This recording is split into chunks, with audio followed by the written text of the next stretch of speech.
Good afternoon भाई, सही बच्चे जितने देख रहे हैं। क्या हाल चाल है तुम्हारे? बहुत दिनों के बाद मिले आज।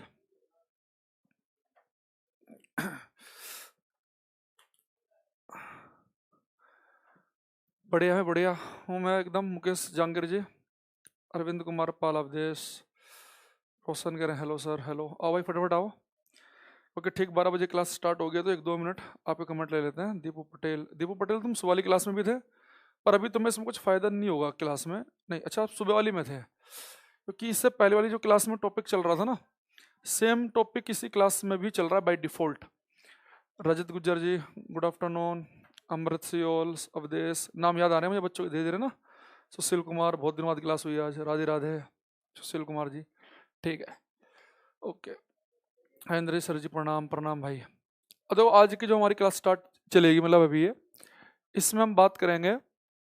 आप जो अपना मोशन वाला पार्ट चल रहा था ना, इस मोशन वाले पार्ट को ख़त्म करके अरविंद, अंकित रोयला, प्रदीप विश्वकर्मा, दीपू सभी। हाँ, अच्छा एनटीपीसी में थे आप, ठीक है। तो बच्चे इसमें अब हम स्टार्ट करेंगे जो क्लास, वो होगी आपकी सैटेलाइट से रिलेटेड। कुछ टॉपिक अपना बचा हुआ है, एक टॉपिक सैटेलाइट वाला, उसे मैं कंप्लीट करा देता हूँ। सैटेलाइट की हाइट, उनका टाइम पीरियड, एनर्जी सैटेलाइट की, सैटेलाइट को रिवॉल्व करने के लिए क्या चाहिए क्या नहीं, वो सारी बातें आज की क्लास में पढ़ेंगे, ठीक है। चलो भाई, ओके। अब बहुत हो गए, राम राम नमस्कार। अब यहाँ लिखेंगे, सामने देखेंगे भाई सैटेलाइट, उपग्रह।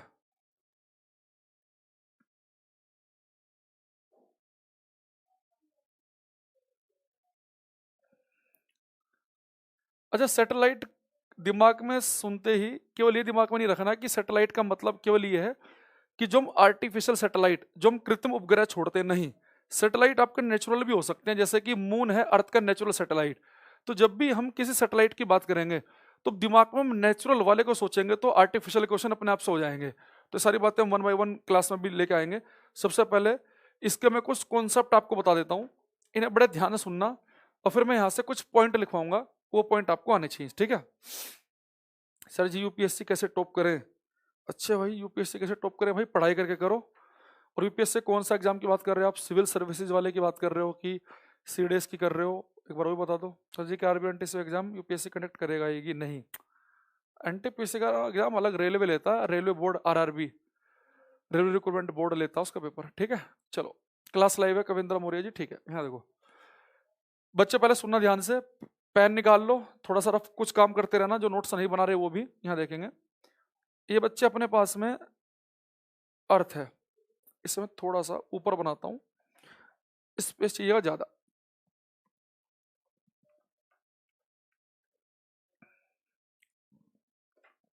देखो, ये मान लो बच्चे की धरती माता है, ये अर्थ है, और अर्थ के ऊपर आपने एक बहुत ही ऊंचे टावर लगाया, और यहाँ पे आप खड़े हो गए। थोड़ा सा बोरिंग तो लग रहा है मुझे टॉपिक ये, क्योंकि जस्ट अभी पढ़ाया पिछली क्लास में ही, पर कोई नहीं भाई, आपको भी पढ़ना ही है। अब बच्चे, मैं इस अर्थ से कुछ हाइट पे ऊपर हूँ। हाइट मान लो कि 1000-2000 किलोमीटर, जो भी आपका मन करे आप उसे मान सकते हैं, ठीक है। ओके, रजनीश जी इतना काफी, हाँ, ओके। अब बच्चे यहाँ पे एक चीज देखना, अब आप यहाँ पे खड़े थे, आपने क्या किया, और पिछली क्लास की बातें आपको याद होनी चाहिए, तभी इस टॉपिक को पढ़ने का फायदा है। अब आपने अपने साथ में इस 1000 किलोमीटर या 2000 किलोमीटर की हाइट पे आप गए, अब बहुत सारी बॉल अपने साथ में ले गए। क्रिकेट की बॉल, आपने एक बॉल ली और उसे कुछ स्पीड से आपने फेंका, ये बॉल चली, मान लो कुछ यहाँ पे जा गिर गई, टक। मान लो कहीं अफगानिस्तान के आसपास गिर गई बॉल, ये पाकिस्तान अफगानिस्तान के आसपास, ठीक है। आपने दूसरी बॉल ली और उसे ज्यादा स्पीड से फेंका, तो मान लो कि बॉल कहीं यूरोप के आसपास गिर गई, थोड़ा दूर गिरी, क्योंकि जो अर्थ की जो ग्रेविटी है, पृथ्वी का जो गुरुत्वाकर्षण बल है, वो इसे अपनी तरफ को खींचेगा, बॉल को आगे गिरेगी। अब मान लो कि बॉल को आपने और ज्यादा स्पीड से फेंका, अब ये बॉल ऐसे चल रही चल रही चल रही चल रही, कहीं अंटार्कटिका को पार करके ये कहीं नॉर्थ अमेरिका वगैरह में कहीं गिर गई। तो पहली बॉल फेंकी, यहाँ गिरी, दूसरी और दूर गिरी, तीसरी और दूर गिरी। अब लगातार स्पीड बढ़ा रहे हैं, मान लो स्पीड 2 थी, 5, 15 ऐसे कर रहे हैं, अब लगातार स्पीड बढ़ा रहे हैं। भाई ये क्वेश्चन मत पूछा करो, एसएससी सीजीएल कवर हो जाएगा, साइंस स्पेशल आप पढ़ रहे हो। इसमें मैंने आपको 20 बार बताया कि एसएससी का कोई भी या पीसीएस हो, सीडीएस हो, ये सारी चीजें कवर होंगी। तो बच्चों वाली हरकतें नहीं करनी, ठीक है। अब आप लगातार स्पीड बढ़ाए जा रहे हैं, बॉल आपकी दूर फेंक रही है, लेकिन जैसे आप स्पीड बढ़ाते रहेंगे बॉल और दूर जाएगी और दूर जाएगी और दूर जाएगी। तो एक स्पीड पता कैसी आएगी, ये बॉल चली, अब इसे गिरना था पर अर्थ गोल है, अब ये गिरेगी नहीं, ये साथ साथ चल रही होगी ऐसे, और ये करते करते करते करते करते करते करते करते करते बॉल जहां से चली वहीं के वहीं वापस आ जाएगी। यानी एक स्पीड बॉल गिरी जमीन पर, आपने स्पीड बढ़ाई, बॉल थोड़ा दूर आगे गिरी, तीसरे पे और दूर आगे गिरी, और चौथी पे और दूर गिरी, और पांचवे पे एक स्पीड ऐसी आई कि बॉल धरती पे गिर नहीं पा रही और लगातार उसके चारों तरफ ही घूम रही है। अगर हमारी अर्थ स्फेरिकल गोलाकार ना होती, बिल्कुल बच्चों फ्लैट होती है हमारी धरती, अब बॉल फेंकते हैं ना वो जमीन पे जाकर ही गिरती। अब इस बॉल को गिर तो जमीन पे रही है, पर लेकिन क्या कि अब अर्थ भी गोल है, अब ये गिरते गिरते गिरते इसके चारों तरफ ही घूम रही है, ये अब लगातार घूम रही है। तो वो स्पीड जिस पर कोई बॉल, कोई वस्तु धरती के चक्कर लगाना शुरू कर दे, उसे हम कहते हैं ऑर्बिटल स्पीड। तो वीओ का मतलब है बच्चों ऑर्बिटल स्पीड, कक्षीय चाल, ध्यान सुनना। ऑर्बिटल स्पीड वो स्पीड है जिस पर कोई वस्तु धरती के चक्कर काटना शुरू कर दे, कोई वस्तु एक कक्षा में स्थापित हो जाए, एक ऑर्बिट में सेट हो जाए। अब यहाँ पे एक चीज बताओ मुझे, अगर मैं किसी वस्तु को ऑर्बिटल स्पीड दूंगा तो एक ऑर्बिट में सेट हो जाएगी, लगातार धरती के चक्कर लगाएगी। अगर स्पीड ऑर्बिटल से कम दूंगा तो धरती के ऊपर आकर गिरेगी। यानी घुमाने के लिए, किसी वस्तु को पृथ्वी के चक्कर काटाने के लिए आपको ऑर्बिटल स्पीड चाहिए। अच्छा, मैं यहाँ पे अर्थ का एग्जांपल ले रहा हूँ, ऐसे आप जुपिटर का, मार्स का, जिसका आपका मन करे आप वो एग्जांपल ले सकते हैं, ठीक है कुमार संदीप और दीपक कुमार जी, ठीक है। तो अब ये हो गया ऑर्बिटल स्पीड। आपने कहा जी ठीक है, चलो ऑर्बिटल स्पीड आपने दी, ये चक्कर लगने लगा। तो मान लो धरती वाले केस में ये मैंने ऑर्बिटल स्पीड 5 मान ली कि धरती के चारों तरफ कोई चीज घुमानी है, तो मान लो 5 की स्पीड देनी है। एग्जैक्ट कितनी होगी, कितनी हाइट पे, वो मैं बताऊंगा, अभी सुनना ध्यान से, ठीक है। ओके, अब दूसरी चीज देखो सर इसमें, अब ये हो गया बच्चों चक्कर लगने हो गए शुरू।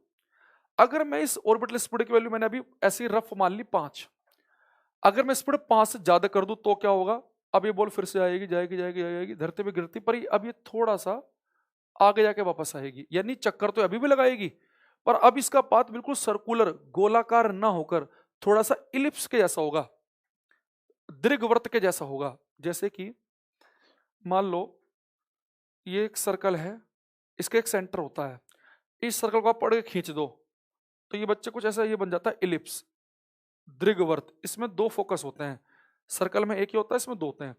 तो जैसे आपने स्पीड ऑर्बिटल ज्यादा कर दी, चक्कर तो अभी भी लगेगा पर थोड़ा सा इलिप्स वाले शेप में लगेगा। हाँ भाई, लाइव क्लास ये सागर जी। अब मैंने थोड़ी सी स्पीड और बढ़ा दी, अभी थोड़ा लंबे से इलिप्स चक्कर लगा के वस्तु आएगी, थोड़ी मैंने स्पीड और बढ़ा दी, थोड़ा दूर और जाके वापस आएगी। लेकिन एक स्पीड ऐसी आएगी जब आप इस पर चक्कर लगाएंगे ना तो ये वस्तु धरती को छोड़कर भाग जाएगी, उसे हम बोलते हैं एस्केप वेलोसिटी, पलायन वेग। तो एस्केप वेलोसिटी, पलायन वेग वो वेग है जिस पर कोई वस्तु धरती को छोड़कर भाग जाएगी। एस्केप वेलोसिटी, पलायन वेग। अब सही बताऊं ना मैं आपको ईमानदारी से, एक्चुअल में होता क्या है, ऑर्बिटल स्पीड पे कोई वस्तु एक ऑर्बिट में, एक कक्षा में स्थापित होती है, एक सर्कल पे चक्कर लगाएगी। स्पीड आप ऑर्बिटल से ज्यादा करेंगे, चक्कर अभी भी लगेगा पर इलिप्टिकल पाथ में, बस इलिप्स बड़ा होता रहेगा जैसे जैसे स्पीड बढ़ेगी। पर जो एस्केप वेलोसिटी है ना, उसमें भी धरती चक्कर तो लगाती है, वादा तो करती है कि मैं वापस आऊंगी, पर वो करती है, वो वादा करती है कि मैं, वो ऐसा वादा है जो कभी पूरा ही नहीं होगा। क्यों? क्योंकि जो चक्कर लगाएगी ना वो एक ऐसे इलिप्स पे लगाएगी जिसकी रेडियस इनफाइनाइट हो, जिसकी रेडियस अनंत हो। अब रेडियस अनंत तो आपको पता ही है, अनंत तो कुछ होता ही नहीं, तो यानी लगातार ये वस्तु धरती को छोड़कर चली जाएगी, हम ऐसा बोल देते हैं।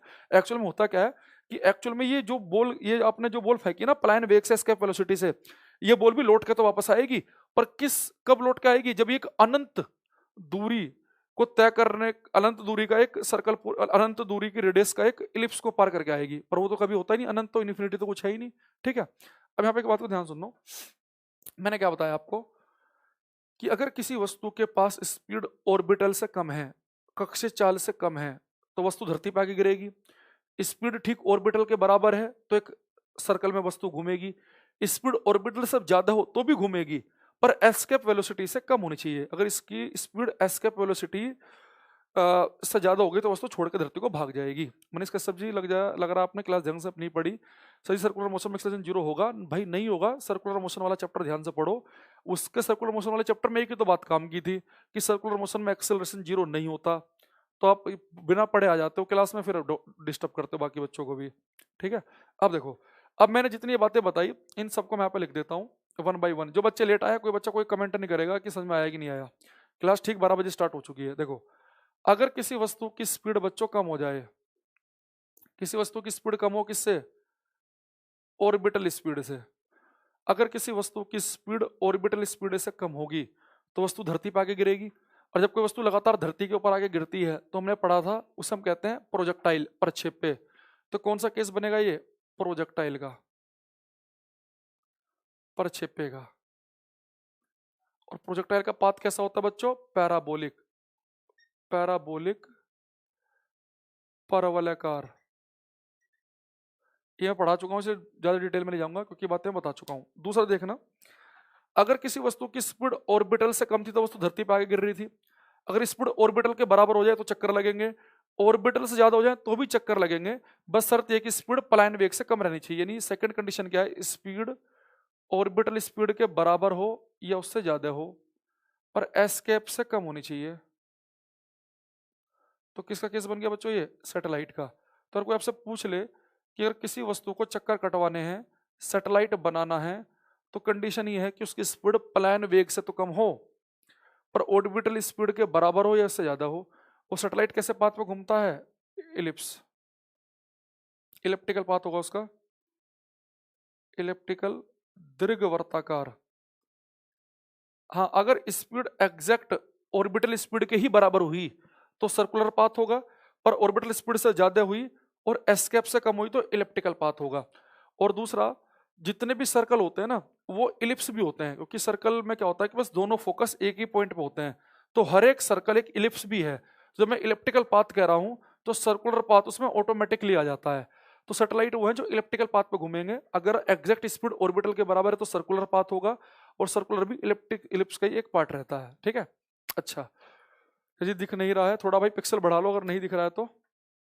ठीक है, अच्छा तीसरी चीज, तीसरा केस क्या था बच्चों हमारा? थर्ड केस ये था, अगर स्पीड किसी वस्तु के पास किसके बराबर हो गई? एस्केप वेलोसिटी के बराबर हो गई स्पीड। ये स्पीड एस्केप वेलोसिटी के बराबर हो जाए, एस्केप के या उससे ज्यादा हो जाए।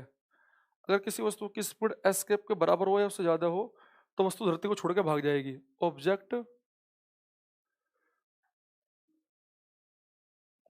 Object will not come back to earth. वस्तु धरती पर वापस नहीं आएगी। जो भी लिखना चाहो आप लिख सकते हो। यानी ऑब्जेक्ट अब धरती पर वापस नहीं आएगा, धरती को छोड़ के भाग जाएगा।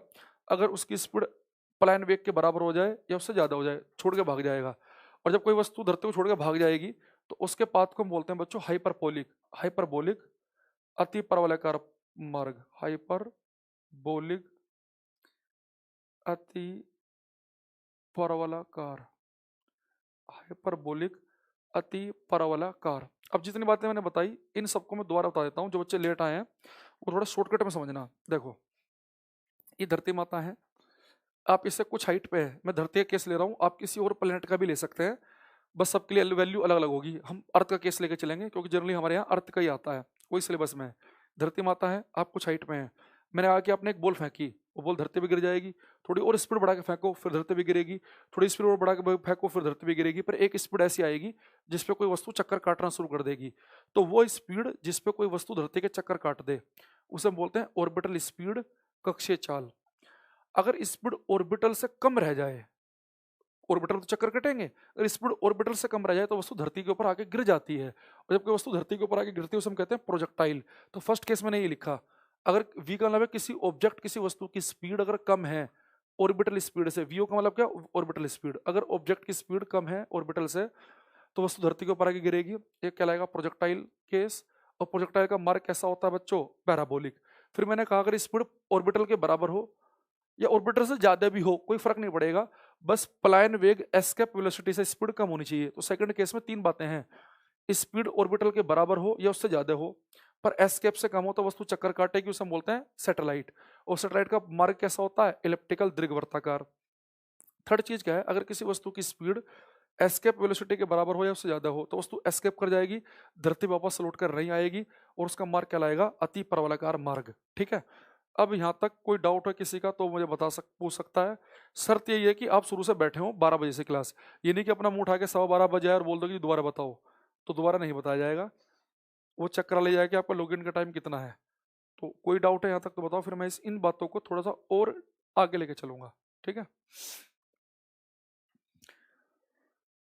Pintu Singh, Jayaprakash Yadav, Anuj Kumar, good morning good afternoon बोल रहे हैं। ठीक है भाई, ये गुड आफ्टरनून गुड मॉर्निंग करने के लिए ठीक 12 बजे लाइव आया करो। शुरू के 1 मिनट इंपोर्टेंस है गुड मॉर्निंग गुड आफ्टरनून की, क्लास के बीच में कोई गुड मॉर्निंग गुड आफ्टरनून नहीं करेगा। सब बच्चों को समझना है चीज़ों को, क्योंकि बहुत छुट्टियां हो चुकी हैं हमारे बीच में, अब इससे हम सिलेबस को भी ख़त्म करना है और चीज़ों को समझना भी है। ट्रिप कैसा रहा सर? ट्रिप का बताएंगे भाई कभी। ओके चलिए, अब यहाँ देखो इस वाले पार्ट को ध्यान रखना भाई, और मैं इतना मान के चल रहा हूँ कि आपको सिंबल आते हैं, ये सिंबल का आप समझ में आते हैं तभी। ठीक है, हाँ ललित कुमार, मैंने कहा था ये सेम जो हमने वहाँ पे पढ़ा था सुबह वाले बैच में, इसमें बाई डिफॉल्ट से सेम ही टॉपिक हो गया ये, क्योंकि वहाँ पे भी मोशन लास्ट टॉपिक था, यहाँ पे भी लास्ट टॉपिक है। तो आज मैं बताता रहा हूँ आपको, थोड़ा सा बोरिंग हो जाएगा मेरे लिए, क्योंकि मैंने इसे जस्ट इससे पिछली वाली क्लास में ही पढ़ाया है ये बातें। ओके, हम यहाँ देखो, अब एक चीज देखो, तो जो बच्चे पिछली क्लास में देख चुके हैं थोड़ा सा वो अपना और क्लियर कर लेंगे, मैं कोशिश करूंगा वैसे सही बताने की। अब बच्चों आपको एक बात समझ में आई यहाँ पे, कि अगर आपको किसी वस्तु के धरती के चक्कर कटाने हैं, पृथ्वी के चक्कर कटाने हैं, तो आपको उसे ऑर्बिटल स्पीड देनी पड़ेगी, कक्षीय चाल, और किसी वस्तु को धरती से भगाना है तो पलायन वेग देना पड़ेगा, एस्केप वेलोसिटी। अब मैं इनकी वैल्यू चेक करता हूँ कि इनकी वैल्यू कैसे कैसे आती है। एस्केप वेलोसिटी का स्पीड क्या होगा? वही मैग्नीट्यूड तो सेम ही होता है भाई, सेम। अब देखो ऑर्बिटल स्पीड जो है इसका फॉर्मूला बच्चों हमारा बनता है under root G M upon R. R क्या आपको बच्चों यहाँ पे ध्यान देना, आर आपका है सेंटर से, धरती के सरफेस से नहीं, सेंटर से डिस्टेंस। मान लो सैटेलाइट है आपका ये, तो इसकी आर डिस्टेंस होगी सेंटर से। ठीक, अगर मैं पृथ्वी की बात करता हूं बच्चों, यहाँ पे ई ई लगा देता हूँ, ई का मतलब है अर्थ की बात कर रहा हूं मैं, तो एम का मतलब है, इसका मतलब है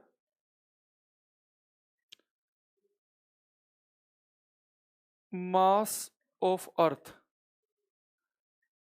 पृथ्वी का द्रव्यमान, पृथ्वी का द्रव्यमान। ठीक है, अच्छा एक चीज और देखो, कैपिटल जी भी आप सभी जानते ही हैं, मैं आपको पढ़ा चुका हूं ग्रेविटी वाले चैप्टर में, से बोलते हैं ग्रेविटेशनल कांस्टेंट, गुरुत्वाकर्षण नियतांक, ग्रेविटेशनल कांस्टेंट, गुरुत्वाकर्षण नियतांक, और इसकी वैल्यू होती है बच्चों 6.67 गुणा 10⁻⁻11 newton metre square upon kilogram square. ठीक है, अब यहाँ पे एक चीज देखो, ये जो आर है ना, ये सेंटर से थी, अगर मान लो यहाँ पे अर्थ की रेडियस में आर ई ले लूं और सरफेस से ऊपर हाइट एच ले लूं, तो आप इस आर की जगह रेडियस प्लस हाइट लिख सकते हैं, तो आपका फॉर्मूला ये बन जाएगा under root G M E upon R E plus H, क्योंकि जो डिस्टेंस है ना सेंटर से सैटेलाइट की, उस डिस्टेंस में रेडियस भी है अर्थ की और ऊपर की हाइट भी है। अब यहाँ पे एक चीज समझेंगे बहुत ध्यान से, तो बातें आगे समझ में आएंगी। अब मैं एक चीज निकालना चाह रहा हूँ कि अगर मुझे किसी चीज को धरती के चक्कर कटाने हैं तो मुझे उसे कितनी ऑर्बिटल स्पीड देनी पड़ेगी। तो उसके लिए आपको जी की वैल्यू तो पता ही है, फिक्स है 6.67 गुणा 10⁻⁻11। अर्थ का मास फिक्स है, मैं लिख दूंगा भी, अर्थ की रेडियस भी फिक्स है, वो भी लिख दूंगा। यानी हाइट अगर आपको पता हो तो आप ये बता सकते हैं कि अगर इतनी हाइट पे कोई सैटेलाइट घुमाना है तो कितनी स्पीड चाहिए, अलग हाइट पे कोई सैटेलाइट घुमाना है तो कितनी स्पीड चाहिए। तो अलग अलग हाइट के लिए अलग अलग स्पीड आप निकाल सकते हैं, कैसे आएगी अब यहाँ देखेंगे। कोई कमेंट बाजी नहीं करेगा, केवल सामने देखते रहना।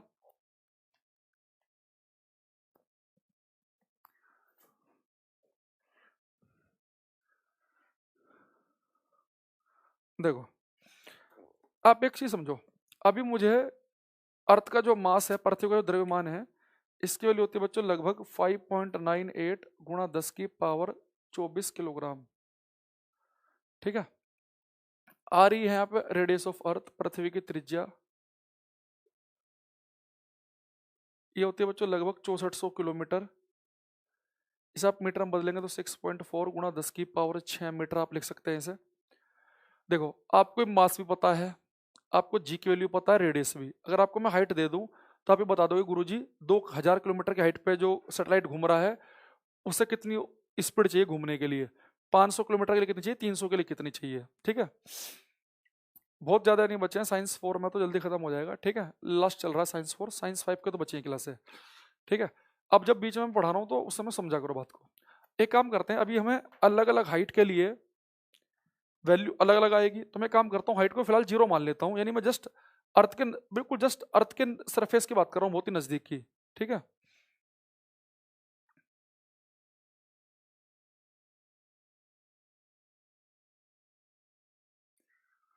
Sir ji please heat work energy और ग्रेविटेशन में आप कुछ क्वेश्चन भी करवाए करो।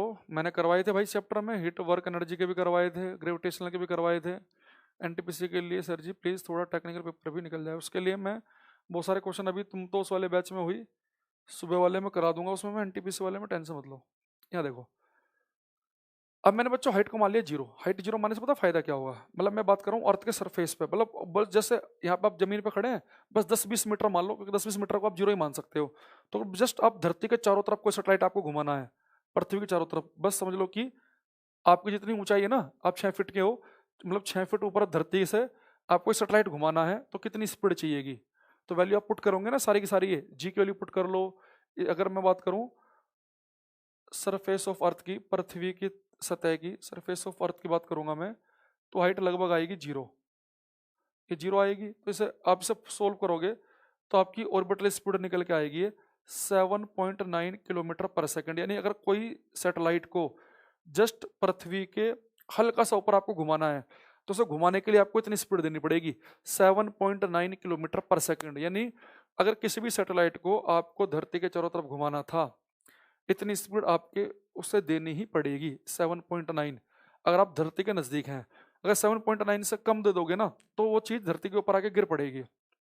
ठीक है, तो धरती के ऊपर आके गिरेगी तो फिर बात बन नहीं पाएगी। ठीक है, तो 7.9 चाहिए, पर एक्चुअल में हम 7.9 नहीं देते, इससे कम ही देते हैं। आप होगी जब तो आप कह रहे हो कि 7.9 से कम स्पीड दोगे धरती पे गिर जाएगा, तो फिर 7.9 से कम क्यों देते हो? क्योंकि जो हमारे जो सैटेलाइट होते हैं ना, वो धरती के जस्ट नजदीक नहीं घूम रहे होते, धरती से कुछ हाइट पे होते हैं। और आपको पता है जितनी ज्यादा हाइट बढ़ेगी, जितनी ज्यादा हाइट ज्यादा होगी, ऑर्बिटल स्पीड उतनी ही कम होगी। यानी जो सैटेलाइट धरती के जस्ट नजदीक घूम रहा है, तो उसकी स्पीड तो 7.9 होती है। जो 2-3 हजार किलोमीटर की हाइट पे घूम रहा है ना, उसे आप 7.9 से कम दोगे तो भी काम चल जाएगा। यानी यहां से एक बात ध्यान सुनना, ये जो पहली लाइन काम की, जितने भी सैटेलाइट पृथ्वी के चक्कर लगा रहे हैं, सबकी स्पीड 7.9 किलोमीटर पर सेकंड से कम होती है। क्योंकि मैंने कहा कि ठीक धरती के आसपास कोई सैटेलाइट घुमाना है तो स्पीड 7.9 आपको देनी पड़ेगी। आप कुछ ज्यादा हाइट पे चले गए तो 7.9 से कम पे ही काम चल जाएगा, क्योंकि हाइट बढ़ने पर ऑर्बिटल स्पीड की वैल्यू घट जाती है। तो जितने भी सैटेलाइट हैं उनकी सबकी स्पीड किससे कम होगी? 7.9 से कम होगी, क्योंकि 7.9 भी उसे चाहिए जो ठीक धरती के नजदीक है। धरती के नजदीक है तो 7.9 चाहिए, जितना ऊपर जाएंगे 7.9 से कम पर ही काम चल जाएगा। तो कोई आपसे कहता हो ना कि सैटेलाइट को घुमाने के लिए 11.2 की स्पीड चाहिए, तो आप उसे चाहो तो थप्पड़ भी मार सकते हो बिना किसी टेंशन के, क्योंकि उसे तमीज ही नहीं है, उसे पता ही नहीं क्या बता रहा बच्चों को वो। तो 7.9 से कम की स्पीड होती है हर एक सैटेलाइट की। अब है ये तो बात उस सैटेलाइट की, से आप घुमाना है 7.9 घुमाने के लिए, या ऊपर जाएंगे तो 7.9 से कम पे काम चल जाएगा। अगर किसी सैटेलाइट को किसी वस्तु को धरती से भगाना है तो एस्केप वेलोसिटी चाहिए। अब वो एस्केप कितनी है वो देखो, वो देखो ये है एस्केप वाला, मैं आपको बता देता हूं।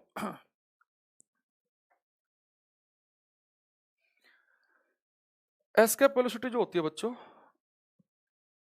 वो ऑर्बिटल स्पीड का अंडर रूट 2 गुना होती है। तो आपको इसका फॉर्मूला तो पता ही है, ऑर्बिटल का अंडर रूट GME/RE+H। ये रूट इसमें भी से अंदर ले जाओ तो ऑर्बिटल इसका एस्केप वेलोसिटी का फॉर्मूला बन जाएगा √2gme/r/e+h। यानी मुझे यहाँ पे क्या समझ में आया कि जो एस्केप वेलोसिटी है आपको निकालनी है, तो बस उसमें ऑर्बिटल वाले फॉर्मूले में बस केवल अंदर 2 और आ गया, √2 गुना है। इसे याद रखना, रिलेशन को, एक रिलेशन आया हुआ है एग्जाम में कि पलायन वेग और कक्षीय चाल में क्या संबंध है, तो पलायन वेग कक्षीय चाल का √2 गुना है। अब यहाँ भी बच्चों आप जी की वैल्यू आपको पता है 6.67 गुना 10⁻⁻11, अर्थ का मास आपको पता है, रेडियस पता है। अगर मैं यहाँ पे भी हाइट 0 ले लूँ, यानी कि जस्ट सरफेस की बात करूँ, यानी किसी वस्तु को धरती के सरफेस पर रखी थी उसे अगर भगाना है, तो अगर आप वैल्यू सोल्व करेंगे ना तो आपकी वैल्यू निकल के आएगी लगभग 11.2 किलोमीटर पर सेकेंड। यहाँ बात को समझना, अगर किसी वस्तु को जस्ट धरती के चारों तरफ चक्कर कटवाना है, धरती एरी थोड़ा सा हल्का सा ऊपर चक्कर कटवाना है, तो उससे आपको देनी पड़ेगी 7.9 किलोमीटर पर सेकंड की स्पीड। जो वस्तु धरती के ऊपर रखी है सरफेस पर, सब भगाना है, तो स्पीड देनी पड़ेगी 11.2 किलोमीटर पर सेकंड। तो यानी अगर किसी वस्तु को आपको चक्कर ना कटवाकर मंगल ग्रह पे भेजना है, आपको उसे भेजना मान लो जुपिटर पे, किसी और प्लेनेट पे, धरती से बाहर भेजना है, तो फिर आप उसे 11.2 की स्पीड दे सकते हैं, क्योंकि आपको धरती से बाहर निकालना है। लेकिन घुमाना है तो स्पीड धरती के जस्ट नजदीक 7.9, थोड़ी ज्यादा हाइट होगी तो 7.9 से कम पे ही काम चल जाएगा। ऐसे ही अब जो हम सैटेलाइट को हमने मंगल ग्रह पे भेजा था, उसके लिए भी हमने 11.2 का यूज नहीं किया। पता क्यों? क्योंकि आपने देखा कि जो एस्केप वेलोसिटी है वो सरफेस के लिए 11.2 है, लेकिन जैसे जैसे हाइट बढ़ेगी एस्केप वेलोसिटी की वैल्यू घटेगी। यानी मान लो एक वस्तु धरती के जस्ट ऊपर रखी है, इसे धरती से भगाना है तो 11.2 की स्पीड देनी पड़ेगी। अगर कोई वस्तु अगर धरती से थोड़ा ज्यादा हाइट पे है तो 11.2 से कम पे ही काम चल जाएगा। जैसे हाइट बढ़ेगी एस्केप वेलोसिटी कम हो जाती है। इसलिए हम करते क्या है, इसलिए हम एक काम करते हैं कि जैसे मान लो कि हमारी धरती माता है ये, ठीक है, और यहाँ से मुझे किसी सैटेलाइट को मंगल पे भेजना है, तो सीधा मैं ऐसे नहीं करूंगा यहाँ से छोड़ा ट्र मंगल पे पहुंचा दिया ना। पहले मैं क्या करूंगा, एक रॉकेट से हम थोड़ा सा कुछ हाइट पे जाएंगे, मान लो वहाँ पे हम एक हाइट पे चले गए 5-10 हज़ार किलोमीटर की हाइट पे। जैसे आपकी हाइट बढ़ेगी तो एस्केप वेलोसिटी मान लो वहाँ पे रह गई RT। अब उस हाइट पे जाने के बाद हम क्या करेंगे, दूसरे रॉकेट से उसके अंदर फिट रहेगा, उससे हम भेजेंगे मंगल पे, ताकि हमें 11.2 स्पीड ना देनी पड़े, उससे कम पे ही काम चल जाए। क्योंकि जैसे जैसे हाइट बढ़ती है तो एस्केप वेलोसिटी की वैल्यू बदलती है। ये एस्केप वेलोसिटी जो बचपन से आप रट्टा मार रहे हो 11.2, ये हमेशा के लिए फिक्स नहीं है। सरफेस से कुछ ही भगानी तभी 11.2 चाहिए। 2000 किलोमीटर की हाइट ऊपर चले जाओ और वहां से कुछ ही धरती से बाहर भेजनी है मंगल ग्रह पे, तो हो सकता है कि 10 पे काम चल जाए, और हाइट पे जाओ तो पता चला 9 पे काम चल जाए, और हाइट पे जाओ मान लो कि 5 पे काम चल जाए। तो हमने दो बातें समझी कि एक वस्तु जो धरती के जस्ट यहाँ पे बना देता हूँ मैं, जस्ट क्लोज घूमेगी तो स्पीड 7.9 चाहिए, ज़्यादा हाइट बढ़ेगी तो कम से काम चल जाएगा। वस्तु धरती पर रखी है, स्पीड 11.2 चाहिए, ज़्यादा हाइट से बाहर भेजनी है, 11.2 से कम पे काम चल जाएगा।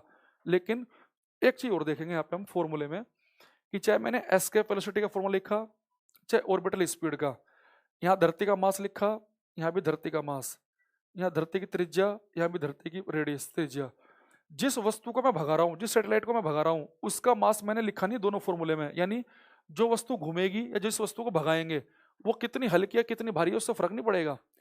ये एस्केप वेलोसिटी की वैल्यू 11.2 ही रहेगी सरफेस पे, और जस्ट घूमने के लिए स्पीड 7.9 रहेगी, चाहे वस्तु हल्की हो चाहे भारी हो, उससे कोई फर्क नहीं पड़ता है। वस्तु का मास इंपॉर्टेंट नहीं है, इंपॉर्टेंट है प्लेनेट का मास। अगर हम जुपिटर की बात करेंगे तो वहाँ पे एस्केप वेलोसिटी और ऑर्बिटल स्पीड की वैल्यू अलग अलग आएगी। क्यों? क्योंकि उनका मास अलग है धरती के मास से। जो वस्तु घुमाएंगे उसका मास इंपॉर्टेंट नहीं होता। तो स्टार बनाकर एक लाइन लिखेंगे, एक लाइन लिखो स्टार बना के, escape velocity and orbital speed, escape velocity and orbital speed does not depend on mass of object. Escape velocity and orbital speed does not depend on mass of object. पलायन वेग, पलायन वेग, पलायन वेग और कक्षीय चाल का मान, कक्षीय चाल का मान, कक्षीय चाल का मान वस्तु के द्रव्यमान पर निर्भर नहीं करता है। दीपक कुमार कह रहे फॉर्मूला कैसे आया भाई, इसके लिए किताबें उठा लेना, पता चल जाएगा कैसे आया है। फॉर्मूला ड्राइव करना है कि क्वेश्चन देखना है? सब्जेक्टिव पेपर की तैयारी कर रहे हो कि ऑब्जेक्टिव की? कि चित्र सहित व्याख्या करो कैसे फॉर्मूला आया, ठीक है। तो लिखेंगे यहाँ पे एस्केप वेलोसिटी, और प्रूफ करना चाहते हो तो भाई प्रूफ कर लेना इसे। प्रूफ करना भी कोई बड़ी बात नहीं है इसमें। कोई चीज जब धरती के चारों तरफ चक्कर काटती है तो उसे काटने के लिए, गोल गोल घूमने के लिए चाहिए होता है सेंट्रीपिटल फोर्स। वो मैंने पढ़ाया था mv²/r, उसे पुट कर देना इस mv²/r को ग्रेविटेशनल फोर्स के बराबर, सोल्व कर लेना, आ जाएगा आंसर, सारी चीजें आ जाएंगी, ठीक है। लिखेंगे पलायन वेग चालकमान वस्तु के द्रव्यमान पर निर्भर नहीं करता है, ठीक है। ओके, अब मैं आपको फिर से एक पूरा पूरा आइडिया देता हूं। सेंटर ऑफ आइडिया क्या है, दोबारा सुनना, ठीक है। पहली चीज ये है, मैंने आपको बताया, दोबारा सुनेंगे ध्यान से, कि अगर किसी वस्तु को अर्थ से भगाना है तो कितनी किलो की उसे फर्क नहीं पड़ेगा, उसे भगाना है तो 11.2 की स्पीड देनी पड़ेगी, ये बात याद रख लो। और 11.2 क्या है, किलोमीटर पर सेकंड है। पर थोड़ा सा ज्यादा हाइट पे जाके भगाओगे तो कम से ही काम चल जाएगा, क्योंकि हाइट बढ़ने पर एस के वेलोसिटी घटेगी। बात होगी, किसी वस्तु को धरती के जस्ट नजदीक घुमाना है, कितने किलो की फर्क नहीं पड़ेगा, घुमाना है तो 7.9 की स्पीड देनी पड़ेगी। थोड़ा ज्यादा हाइट पे घुमाओगे तो कम से ही काम चल जाएगा। ये मैंने 2-3 बातें आपको बताई, ये आपको क्लियर हुई कि नहीं हुई ये मुझे बताओ, ठीक है। एक बार मैं इससे फिर थोड़ा सा और आगे लेके चलूंगा बात को। कोई डाउट है तो मुझे बताओ किसी पॉइंट पे, पॉइंट बताना ही मत कहना गुरुजी सारा दोबारा बताओ, तो वो तो बड़ा मुश्किल हो जाएगा, ठीक है। सर आप स्लो पढ़ाते हो फिर भी ये लोग फालतू में कमेंट करते हैं। भाई स्लो बहुत पढ़ा रहा हूँ मैं, बहुत आराम आराम से। अब कोई डाउट है तो बताओ, अगले 5 मिनट में डाउट ले लेता हूँ, फिर आगे बढ़ेंगे इसमें। इसमें एक तो ये ध्यान रखना कि एस्केप वेलोसिटी ऑर्बिटल में क्या संबंध है। अच्छा, कई बार ये भी आ जाता है कि एस्केप वेलोसिटी और ऑर्बिटल स्पीड का रेशियो बताओ, तो रेशियो निकाल लोगे ना, यहाँ से निकाल लो। एस्केप वेलोसिटी नीचे आ गया, ऑर्बिटल स्पीड √2 और 1 का रेशियो है। अच्छा, √2 होता है, इसकी जो वैल्यू है वो होती है 1.414, तो कई बार ऐसे भी लिखा जाएगा 1.414/1, ठीक है। लास्ट वाला पॉइंट, लास्ट वाला पॉइंट कौन सा भाई, लास्ट वाला पॉइंट था क्या, हाँ लास्ट वाला पॉइंट ये था कि ऑर्बिटल स्पीड आपने निकाली चाहे एस्केप निकाली, उसमें केवल अर्थ का मास रखा हुआ है, ऑब्जेक्ट का मास नहीं है।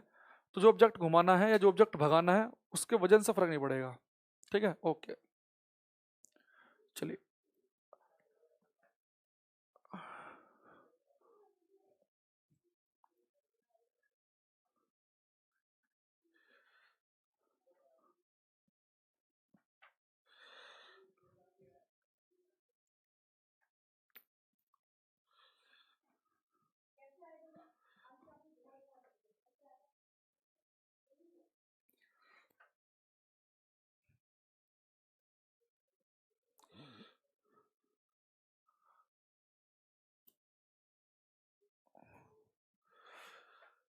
यहाँ देखो सर, एक पर्सनल क्वेश्चन है मेरा, सिलेक्शन ही नहीं हो पा रहा है कभी भी, 1 साल से तैयारी कर रहा हूँ बट कोई भी एग्जाम क्लियर नहीं हो रहा, प्लीज सर गाइड करो, बहुत डिमोलाइज हो गया हूँ, कल सीप में भी नहीं हो पाएगा, 118 नंबर हुआ है। हम्म देखो भाई, सबसे पहले 2 चीज़ें समझो। मैं हालांकि ये बातें करता नहीं हूँ क्लास में ज्ञान वाली, पर 2 चीज़ें होती हैं। एक मैं कहता हूँ बहुत बच्चों को कि जो कोई ऐसे पूछता है कभी, अंकित रोयला सब बता दिया मैंने इक्वेटर के लिए क्या रहेगा, जीपी सब बता रखा, भाई क्लास में उठा के पूछ लेते हो तुम क्लास में कुछ भी, ग्रेविटी वाला चैप्टर पढ़ गए हो तुम, इक्वेटर के लिए क्या रहेगा जी, अरे जी पढ़ा, बताया था क्या रहेगा इक्वेटर के लिए, जी के फॉर्मूले नहीं बताया थे मैंने, GME/R का होल स्क्वायर, और वहाँ पर रोटेशन से क्या फर्क पड़ेगा, रेडियस से क्या फर्क पड़ेगा। देखो, एक चीज होती है मोटिवेशन, एक होता है डेडिकेशन। मोटिवेशन तब काम आता है अगर बहुत ही कोई शॉर्ट टर्म की चीजें हों, जैसे मान लो कि मैं कहता हूँ बच्चों को आपको 100 मीटर की दौड़ लगानी है, तो मैं आपको मोटिवेट करूंगा, भाई 100 मीटर है बस, तेरे जीवन के 8-10 सेकंड, कर दे काम को, लगा दे पूरी ताकत, तो आप पूरी मोटिवेट हो गया, मान लो बस आपने सोचा कि नहीं बस अब तो कर देना है, तो मोटिवेशन है। लेकिन सिलेक्शन लेने के लिए, पढ़ने के लिए डेडिकेशन चाहिए, आपको लॉन्ग प्रोसेस है, आपको डेडिकेटेड होना पड़ेगा। वहाँ मोटिवेशन काम नहीं करेगा, आपके अंदर डेडिकेशन आना चाहिए। दूसरा, गीता में भगवान कृष्ण ने कही है कर्म करो फल की चिंता ना करो। तो इसलिए क्या करो, आप अपना, ये लॉन्ग प्रोसेस होते हैं गवर्नमेंट जॉब, धीरे धीरे एक तो चीज़ों में क्लियरिटी लेके आओ। कई बार हमने कोई चीज़ सुनी, उसका आंसर याद कर लिया, हमें लगता है कि हमें क्लियर हो गया ना। क्लियरिटी का मतलब कब है, आपने मान लो, आपको पता कब चले, देखो मैथ में आपको क्लियरिटी आई, आपने टाइम एंड वर्क का क्वेश्चन पढ़ा, पूरा पूरा पढ़ लिया आपने टाइम एंड वर्क, फिर आपने अचानक से कोई भी मॉक टेस्ट खोला, उसमें टाइम एंड वर्क का क्वेश्चन आया, अगर आप वो क्वेश्चन कर पा रहे हैं बिना देखे, भले ही वो थोड़ा, अगर वो थोड़ा अलग क्वेश्चन है, वो रटा रटा क्वेश्चन नहीं, और आपने उसको कर दिया, तो यानी क्लियरिटी है। वो क्वेश्चन बिल्कुल आपने के रजिस्टर में जैसा लिखा है वैसा है, तो आपने कर लिया, थोड़ा भी लैंग्वेज चेंज भी नहीं कर पाए, तो फिर क्लियरिटी नहीं है। तो क्लियरिटी का पता चलता है मॉक टेस्ट से। तो आप एक काम किया करो, मॉक टेस्ट अधिक से अधिक लगाया करो, ऑफलाइन हो ऑनलाइन हो जैसे भी आपको मिल जाए, अधिक से अधिक मॉक टेस्ट करो। उसे टीचर आपको क्या बता रहा है, कितना क्वेश्चन कर पा रहे हो, सारी बातें समझाएंगी। बिना मॉक टेस्ट के कुछ काम नहीं चलेगा। बच्चे मॉक टेस्ट से बचते हैं, वो अपने आप को कभी भी जज नहीं करना चाहते, अपने अपना एवेल्यूशन नहीं करना चाहते, कभी भी अपना अवलोकन नहीं करना चाहते, चाहते ही नहीं कि मुझे पता चल जाए। ठीक है, ठीक है, अरे बात समझ में सारी, चलो ओके। अब यहाँ देखना भाई,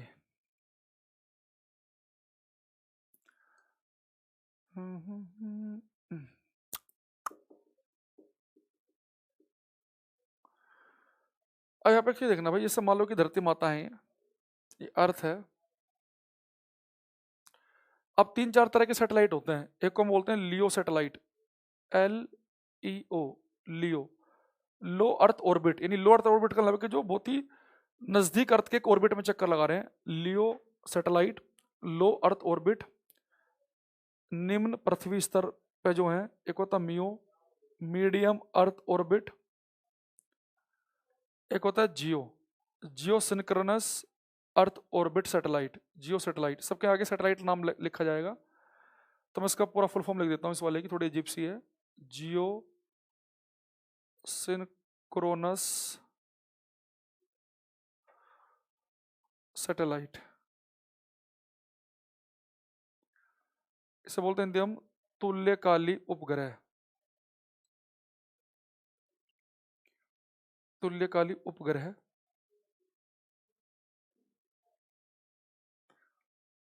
या भू स्थिर उपग्रह। ठीक है, लियो, मियो, जियो, लो अर्थ ऑर्बिट जो नजदीक है, मीडियम अर्थ ऑर्बिट जो थोड़े मीडियम से हाइट पे है, जो सिंक्रोनस सैटेलाइट ये बहुत दूर होता है। ठीक है, ओके, हाँ पढ़ा देंगे भाई, वो भी राजकुमार यादव भी, टेंशन मत लो।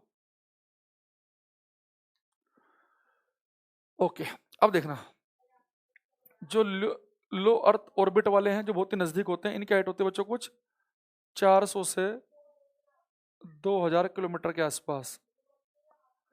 जो मीडियम वाले हैं, इनकी हाइट होती है 2000 से 35,000 किलोमीटर के आसपास। जो सिंक्रोनस की हाइट फिक्स है 35,786 किलोमीटर। कुछ किताबों में इसका राउंड ऑफ करके 36,000 किलोमीटर भी लिखा मिल जाएगा आपको, पर इसकी एग्जैक्ट हाइट याद करना, क्योंकि इस बार हरियाणा के पीसीएस के एग्जाम में एग्जैक्ट हाइट ही थी ऑप्शन में। तो इनकी हाइट कम है, इनकी हाइट थोड़ी सी ज़्यादा है, इनकी बहुत ज़्यादा है। अच्छा, अगर मैं ऐसे ले लूँ, मून, मून भी तो सैटेलाइट है अर्थ का, ये नेचुरल है, बस ये फर्क है। मून ये है कुछ 3,84,000 किलोमीटर की हाइट पे, 3 लाख, ये आ रहा है कट तो ना, ये 3,84,000 किलोमीटर की हाइट पे। ठीक है, अब यहाँ देखो, मैंने आपको चीज बताई थी, अगर कोई सैटेलाइट जस्ट अर्थ के नजदीक है तो घूमने के लिए स्पीड 7.9 चाहिए, थोड़ा दूर होगा तो कम से कम चल जाएगा।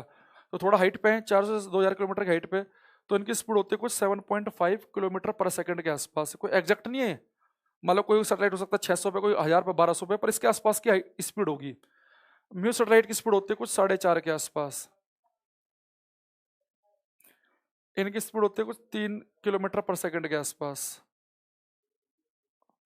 और मून तो बहुत दूर है, ये इसकी स्पीड है 1 किलोमीटर पर सेकंड। ठीक है, तो मैंने आपको बताया भी था ना ये, कि जैसे जैसे हाइट बढ़ेगी वैसे वैसे ऑर्बिटल स्पीड घटेगी। तो यहाँ ऑर्बिटल स्पीड 7, इस पे 7.5 से काम चल जाएगा। 7. अगर बिल्कुल नजदीकी है तो मैंने कहा था कि कितना चाहिए 7.9, यहाँ पे 7.5 से काम, यहाँ पे 4.5 से, यहाँ पे 3 के आसपास, और यहाँ पे 1 के आसपास। ठीक है, ये बातें हमने कुछ समझी थी अभी। तो ये आपको मैंने एक हल्का सा आइडिया दिया है, और ये आइडिया आप यहाँ से भी ले सकते हैं, क्योंकि ऑर्बिटल स्पीड का फॉर्मूला था √gm/r/e+h। जैसे जैसे हाइट बढ़ेगी, क्योंकि ऊपर नीचे लिखे हैं इनवर्सली प्रोपोर्शनल है, ऑर्बिटल स्पीड की वैल्यू घटेगी। ठीक है, आई बात समझ में यहाँ तक की?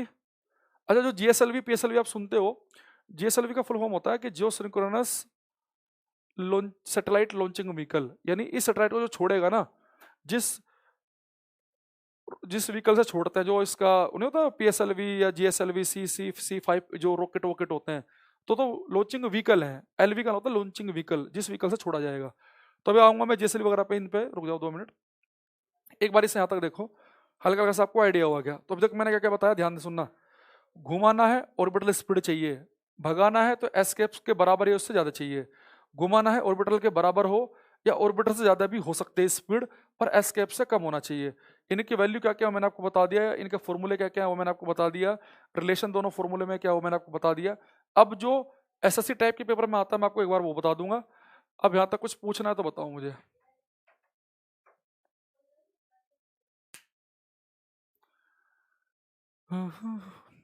अब मैं अगले 3-4 मिनट फिर से आपके डाउट ले, सर जेएसएलवी पीएसएलवी में बहुत कन्फ्यूजन होता है। अभी आ रहा हूँ मैं। जो स्टेशन सैटेलाइट का यूज हम कब करते हैं और पोलर का कब करते हैं? शिव शंकर पोलर। बाकी भाई देखो भाई, मैं आपको केवल इसमें फिजिक्स वाला पार्ट पढ़ाऊंगा। जो करंट वाला पार्ट है ना, कि अभी भारत ने कौन सा सैटेलाइट छोड़ा, कौन सा किस इंजन से छोड़ा, फलाना ढिकाना, ये सारी बातें आपको या तो न्यूज़पेपर पढ़ना पड़ेगा या फिर आपको न्यूज़ सुननी पड़ेगी। वहाँ पे आता है, जैसे यूपी में भी क्वेश्चन आया था पीसीएस में कि चंद्रयान 2 किससे छोड़ा गया, जीएसएलवी MK3M1 से। तो वो नाम तो भाई करंट के क्वेश्चन है, तो रोज बदलते हैं वो। हाँ, सब में आ सकता है सैटेलाइट। ओके सर, डेडिकेशन कैसे आएगा? डेडिकेशन आएगा भाई जब, देखो संकल्प होता है विकल्प रहित। अगर आपके पास कोई विकल्प नहीं है, अगर आपके पास कोई विकल्प है, जैसे कि आपको पता है कि मेरा सिलेक्शन नहीं हुआ तो चलो मैं पिताजी की दुकान में बैठ जाऊंगा, या मैं ये काम कर लूंगा, तो वो मामला हो जाएगा गड़बड़। फिर आपका संकल्प उतना तकड़ा नहीं रहेगा। अगर आपको पता, अगर सिलेक्शन नहीं ले पाया तो किसी प्राइवेट दुकान पे धक्के खाने पड़ेंगे 5-7-8 हज़ार रुपए में। फिर अपने आप से संकल्प आएगा, वहां से डेडिकेशन बनेगा। डेडिकेशन और मजबूत कब होगा? जब आपको सब्जेक्ट की क्लियरिटी आने लगेगी, आपसे क्वेश्चन होने लगेंगे, आप नजदीक जाने लगोगे, आपको लगेगा यार बस थोड़ी सी मेहनत करके आप तो पेपर निकल जाएगा। तो डेडिकेशन अपने आप से फिर मोटिवेशन में बदलने लगेगा। तो ये लॉन्ग प्रोसेस है, तो आप इसमें मान के चलो कि बहुत टाइम टेकिंग है, आपको धीरे धीरे क्लियरिटी लानी है। ठीक है, चलो अब मैं इसे मिटा देता हूँ। यहाँ देखो,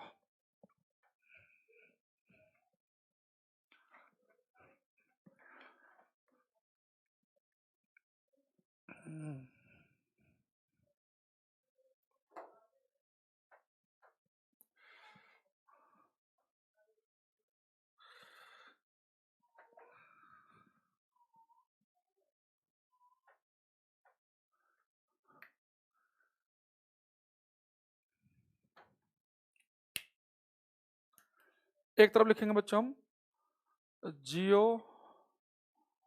सिंक्रोनस, स्पेलिंग चेक कर लेना जो भी होगी, न सैटेलाइट तुल्यकाली या भू स्थिर उपग्रह।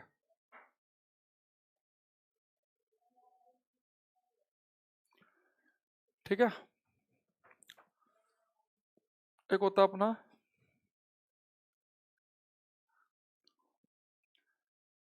पोलर सैटेलाइट ध्रुवीय उपग्रह। ठीक है, हाँ कमेंट दिख रहा है रजत गुजर जी।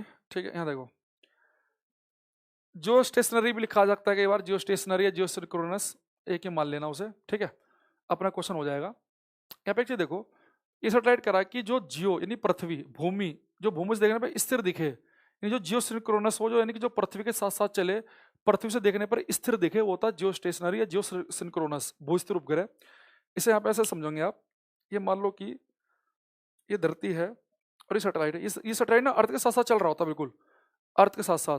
तो आपको हमेशा बिल्कुल एक ही जगह पे दिखता है, बिल्कुल सिंक्रोनस होता है अर्थ के साथ, यानी बिल्कुल भूमि से देखोगे तो हमेशा स्थिर दिखाई देगा। जैसा मैं कहता हूँ कि आपने छत पे खड़े हैं, मान लो इधर कोई मंदिर का झंडा है और उसके ऊपर आपको सैटेलाइट दिखाई दिया, 3 दिन बाद देखना तो वही दिखाई देगा, 15 दिन बाद भी, 10 दिन बाद भी, रात को भी, सुबह भी, शाम भी, यानी ये सैटेलाइट बिल्कुल आपको हमेशा एक ही पॉइंट पर टंगा हुआ दिखता है। हालांकि इनकी हाइट बहुत ज्यादा होती है, आप देख नहीं पाते इन्हें। मैं बात कर रहा हूँ यहाँ पे जैसे कि आपने टेलीस्कोप का यूज करके देख लिया, तो वो सैटेलाइट जो भूमि से देखने पर, पृथ्वी से देखने पर स्थिर दिखेगा, वो भूस्थिर सैटेलाइट कहलाएगा। अब ऐसा पॉसिबल कब है? सैटेलाइट का तो मतलब होता है घूमना। जब सैटेलाइट घूम रहा है तो फिर धरती से देखने पर एक ही जगह दिखता कैसे है? तो उसके लिए कुछ कंडीशंस होती हैं, वो यहाँ पे ध्यान देंगे। जैसे मान लो ये दो दोस्त हैं, इन्हें दौड़ लगानी है और ये चाहते भी कि ये दोनों साथ साथ रहें, तो ऐसा पॉसिबल कब है? अगर एक दोस्त ने इधर को भागना शुरू किया तो दूसरे को भी इधर को ही भागना शुरू करना पड़ेगा, डायरेक्शन सेम होनी चाहिए। एक दोस्त इधर को, एक इधर को, तो आमने सामने रहेंगे क्या? नहीं। एक तो इनकी डायरेक्शन सेम हो, इनकी स्पीड भी सेम हो, भाई सेम स्पीड से भागेंगे और एक साथ चलना शुरू करें। तो अगर ये दोनों एक साथ चलना शुरू करेंगे सेम डायरेक्शन में, सेम स्पीड से, तो आमने सामने रहेंगे। यानी कहने का मतलब ये है मेरा कुल मिला के कि जो काम पहले दोस्त ने किया जो का, तो वही काम दूसरे दोस्त को भी करना पड़ेगा, सेकंड फ्रेंड को भी करना पड़ेगा। ऐसे ही अर्थ घूम रही है, रोटेट कर रही है, ऐसे कर रही है ना पृथ्वी, अपने अक्ष के परित, अपने एक्सिस के अबाउट रोटेट करती है और सैटेलाइट इसके चारों तरफ चक्कर लगा रहा है। तो जो काम अर्थ कर रही है अगर वही काम जो का, तो वही सैटेलाइट भी करे, तो बिल्कुल धरती के साथ साथ रहेगा ये। यानी अगर धरती इधर को घूम रही है तो सभी इधर को घूमना पड़ेगा, यानी कि एक घूम रहा है इधर को, घूम रहा है इधर को, फिर मामला गड़बड़ हो जाएगा। तो हम इसका पहले सेंस देखते हैं कि चक्कर लगाता कैसे है। तो सबसे पहले हम देखेंगे इसका चक्कर लगाने का सेंस, तरीका क्या है। तो जियो स्टेशन सैटेलाइट जो है, इसका सेंस है ये घूमता है वेस्ट टू ईस्ट, पश्चिम से पूरब की तरफ को, पश्चिम से पूरब। क्यों? क्योंकि अर्थ रोटेट करती है पश्चिम से पूरब। अगर पृथ्वी पश्चिम से पूरब की तरफ को घूमती है तो ये भी पश्चिम से पूरब की तरफ को घूमेगा। सेकंड, इसका टाइम पीरियड, आवर्तकाल कितना है, एक चक्कर लगाने का समय। इसका चक्कर लगाने का समय होता है 24 घंटे, 24 आवर्स। एग्जैक्ट वैल्यू लिखना चाहो तो कुछ 23 घंटे 56 मिनट 4 सेकंड के आसपास है। ये तो 24 घंटे लिखा मिलेगा, एग्जैक्ट वैल्यू भी लिखी मिल सकती है, ठीक है। टाइम पीरियड हो गया 24 घंटे, ठीक है। इसकी हाइट कितनी होती है? ऊंचाई, ऊंचाई मैंने बताई थी आपको, इनकी 35,786 किलोमीटर की हाइट होगी। उसकी आपको हाइट भी याद रखनी है, इंपॉर्टेंट है। टाइम पीरियड 24 घंटे के आसपास और घूमता है वेस्ट से ईस्ट, पश्चिम से पूरब। दूसरा, इनका हम यूज कहाँ करते हैं? इनका हम यूज किया जाता है बच्चों कम्युनिकेशन में, दूर संचार में। जैसे मैच चल रहा है ऑस्ट्रेलिया में, भारत में आप देख रहे हो, तो जो भी आपके पास सैटेलाइट पिक्चर फोटो आ रहे हैं सभी, मैच चल रहा है, ये सब जियो सिंक्रोनस सैटेलाइट का काम है, दूर संचार में यूज किया जाता है। तो कम्युनिकेशन सैटेलाइट हमारे होते हैं जियो सिंक्रोनस सैटेलाइट, तुल्यकालीय भूस्थिर उपग्रह। अच्छा, इसमें क्या ध्यान रखना कि ये सैटेलाइट ये रहा, ये धरती एरी, सैटेलाइट धरती के साथ साथ चल रहा है पश्चिम से पूरब, 24 घंटे में चक्कर पूरा, 36,000 किलोमीटर के आसपास की हाइट। अगर मैं इसमें कैमरा फिट कर दूं तो कैमरा है ना पूरी धरती का फोटो नहीं खींच पाएगा वो, क्योंकि वो धरती के साथ साथ चल रहा है। तो धरती केवल एक पर्टिकुलर हिस्से को ही फोकस कर पाता है। तो जियो सिंक्रोनस सैटेलाइट जो होते हैं ये पूरी अर्थ को स्कैन नहीं कर पाते। उसमें लिखेंगे it can not scan, it can not scan whole earth, यह पूरी पृथ्वी को स्कैन नहीं कर सकता है। It can not scan whole earth, it can not scan whole earth, यह पूरी पृथ्वी को स्कैन नहीं कर सकता है। It can not scan whole earth, यह पूरी पृथ्वी को स्कैन नहीं कर सकता है, ठीक है। अब आ जाओ बच्चों पोलर पे। पोल सैटेलाइट भी चला चला कह रहा है कि मैं वो सैटेलाइट हूं जो पोल को पास करते घूमता है, पोल को, ये पोल को पास करते घूमेगा। अच्छा, इसके एक तो बात ध्यान रखना, एक तो बच्चों इसकी हाइट फिक्स नहीं है, इसकी हाइट फिक्स नहीं, इसका टाइम भी फिक्स नहीं है। भाई इसकी तो हाइट फिक्स थी 35,786, जब इसकी हाइट फिक्स होगी तो एक टाइम फिक्स भी हो गया कि अब इनकी अलग अलग हाइट पे होते हैं ये। वो बात लगी नॉर्मली 400 किलोमीटर के आसपास के हाइट पे होते हैं, ये लियो सैटेलाइट होते हैं, यानी लोअर ऑर्बिट में रहते हैं अर्थ की। तो ये जो अपना पोलर सैटेलाइट है, ये आपका जैसे आपने सुना होगा ना, भारत ने भी 27 मार्च को शायद शक्ति मिशन किया था, जिसमें हमने एक सैटेलाइट को उड़ा दिया था, अपनी सैटेलाइट को अंतरिक्ष में। हमने एक ऐसी टेक्नोलॉजी अचीव, मतलब ऐसी टेक्नोलॉजी हमने डेवलप कर ली है कि हम किसी सैटेलाइट को भी उड़ा सकें। अगर कभी युद्ध का टाइम हुआ और हमें लगा कि चाइना हमारे सैटेलाइट का यूज करके हमारे देश की जासूसी कर रहा है कुछ भी, तो उसे हम खत्म कर सकते हैं रास्ते में ही। तो जो सैटेलाइट उड़ाया था ना, वो लियो में था, वो लो अर्थ ऑर्बिट वाला सैटेलाइट, यानी कम हाइट पर जो सैटेलाइट उड़ते हैं उन्हें हमने खत्म करने की टेक्निक प्राप्त कर ली है। हाँ, जियो स्टेशनरी को नहीं उड़ा पाएंगे क्योंकि तो बहुत हाइट पे है। जो कम हाइट वाले होते हैं लियो, उन्हें हमने उड़ाने की हमारे पास तकनीक विकसित कर ली हमने। मिशन शक्ति इसका नाम दिया था। प्रधानमंत्री मोदी आए भी थे न्यूज में बताने कि 4-5 देशों में हम कंसिडर आ गए हैं वर्ल्ड के, जो सैटेलाइट को भी रास्ते में उड़ा सकते हैं। अब देखो, इसकी हाइट फिक्स नहीं, टाइम पीरियड फिक्स नहीं, तो आपके लिए मजा आ गया ना, तो इसकी हाइट याद करनी ना इसका टाइम पीरियड याद करना। मैंने कहा कि वो बात अलग है कि नॉर्मली 400 किलोमीटर की हाइट के आसपास ही रहते हैं, ये लियो सैटेलाइट होते हैं, ठीक है। लेकिन ये खास बात है, वो खास बात पता क्या है? अगर आप इस पोलर सैटेलाइट में कैमरा फिट कर दो तो ये पूरी अर्थ को स्कैन कर सकता है। ये देखो कैसे। आप यहाँ पे एक चीज समझना कि धरती माता है, ये वेस्ट टू ईस्ट चक्कर काट रही है, वेस्ट टू ईस्ट, पश्चिम से पूरब। अब इसके चारों तरफ सैटेलाइट घूम रहा है। ये सैटेलाइट पहली बार आएगा, इसके वाले इससे फोटो ले लेगा, अगली बार इसके फोटो ले लेगा, अगली बार इसके ले लेगा, तो ये पूरी अर्थ को स्कैन कर सकता है, पूरी अर्थ को। समझ रहे हो बात को? वो बात अलग है कि जैसे मान लो कि इंडिया से पास कर रहा है 1 से 3 बजे, पाकिस्तान में पहुंचा 3-3:30 बजे, अमेरिका में पहुंचा रात को 9 से 2 बजे तक। तो ये यानी कि सैटेलाइट पूरे अर्थ को स्कैन कर सकता है अलग अलग टाइम पे ऐसे। तो इसमें एक लाइन काम की है, ये लिखेंगे, it can scan whole earth. यह पूरी पृथ्वी को स्कैन कर सकता है, it can scan whole earth, यह पूरी पृथ्वी को स्कैन कर सकता है।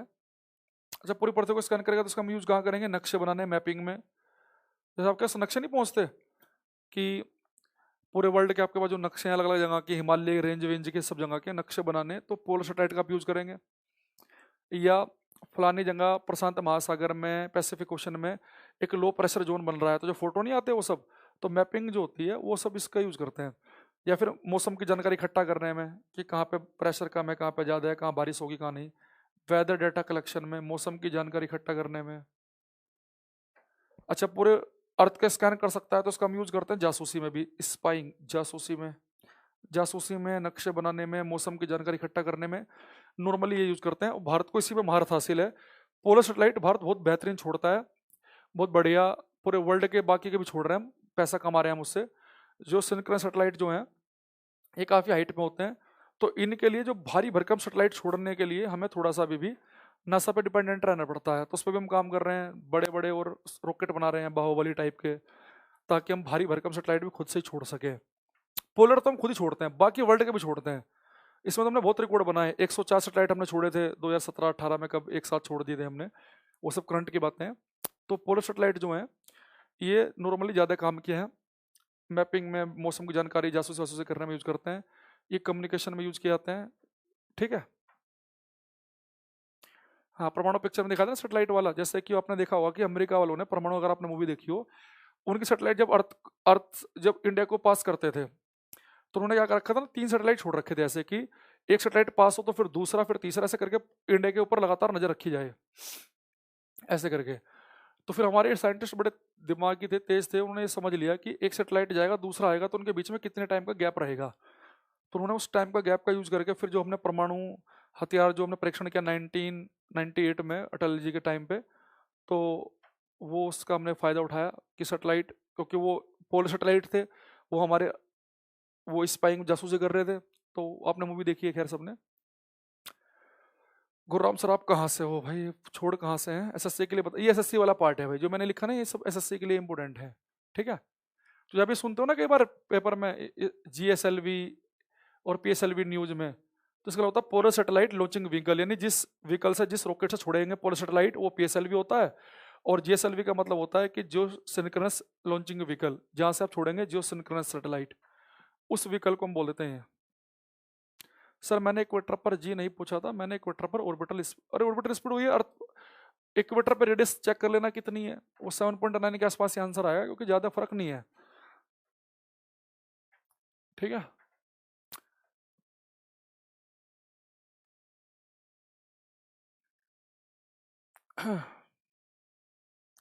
चलो भाई, ये आपका हो गया, ये सैटेलाइट का ये वाला काम। अब सैटेलाइट की एनर्जी वाला क्वेश्चन आपका रह गया, जो बहुत बच्चों ने मेरे पास क्वेश्चन भेजा भी था, वो भी मैं आपको करा देता हूँ।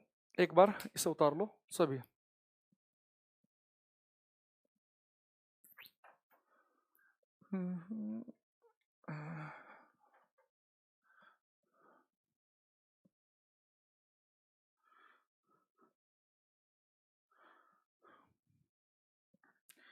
रेलवे वाले बच्चे ध्यान देंगे, ऐसा न्यूमेरिकल टाइप का क्वेश्चन बन जाता है जो मैं बताने वाला हूँ, इसे ध्यान रखेंगे।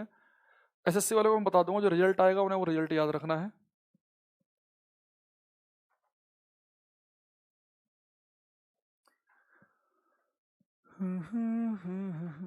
सर प्लीज रिप्लाई, किस बात का सर, आप कहाँ से हो? चलो भाई बता देता हूँ, तुम्हें इतनी रिक्वेस्ट कर रहे हो तो। मैं हूँ भाई उत्तर प्रदेश, यूपी, उल्टा प्रदेश, उत्तम प्रदेश, जो भी कहो। यहाँ पे एक डिस्ट्रिक्ट है मुजफ्फरनगर, ये दिल्ली और हरिद्वार के ठीक बीच में पड़ता है, ठीक बीच में, ठीक है, नियर बाई मेरठ, ठीक है भाई। गुरुग्राम जब, ठीक है। हाँ पंचकुला आया हूँ मैं, बल्कि अभी हम लोग पंचकुला से निकले थे, जब हिमाचल जा रहे थे हम लोग, शिमला मिला घूम के आए, नारकंडा, शिमला गए थे, मशोबरा न्यू ईयर पे। भाई फर्स्ट लेटर कौन सा है? आर्यभट्ट, आर्यभट्ट, फिर उसके बाद हमने रोहिणी छोड़ा, ये करा वो करा, भाई ये सभी तो रटने वाली बातें हैं, ये स्टैटिक वाला पार्ट है, इन्हें खुद देख देख लेना, एक बार गूगल पर डाल देना इसरो, उसमें आपको सारे मिल जाएंगे। भारत ने जो पहला सैटेलाइट लॉन्च किया उसका नाम था, पहला था आर्यभट्ट, तो हमने छोड़ा था रशिया की हेल्प से, सोवियत यूनियन था उस समय वो, उसकी हेल्प से। फिर बाद में हमने सैटेलाइट छोड़ा, फिर आगे चल के, और शायद रोहिणी जो हमने खुद से छोड़ा, तो आप वहाँ से कर लेना, एक बार इसको डाल देना गूगल पे, उसमें आपको ये रटने वाली बातें मिल जाएंगी, पहला सैटेलाइट कौन सा हमारा, ये वो, ठीक है। यहाँ फिजिक्स की बात करेंगे हम। सर कभी पारसनाथ भी आओ, पारसनाथ ये कहाँ पे भाई? ओके, यहाँ चलो, यहाँ देखो लिखेंगे। अब ये बातों पे छोड़ो, यहाँ पे आ जाओ, काम की बात। एनर्जी ऑफ ए सैटेलाइट, उपग्रह की ऊर्जा, उपग्रह की ऊर्जा,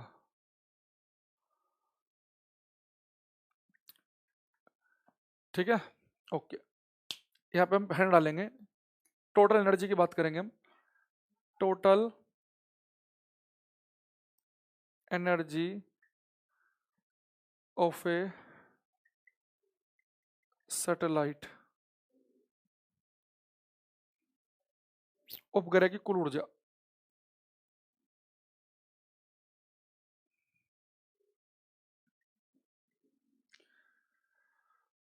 तो टोटल एनर्जी को लिखता हूं भाई मैं टी से। टोटल एनर्जी आपको पता ही क्या होती है, kinetic energy plus potential energy, गतिज ऊर्जा प्लस स्थितिज ऊर्जा, ठीक है। तो अगर आप गतिज ऊर्जा और स्थितिज ऊर्जा दोनों को ऐड कर दोगे तो सैटेलाइट की टोटल एनर्जी आ जाएगी। क्यों? आपको सोचो, इस ये अर्थ है,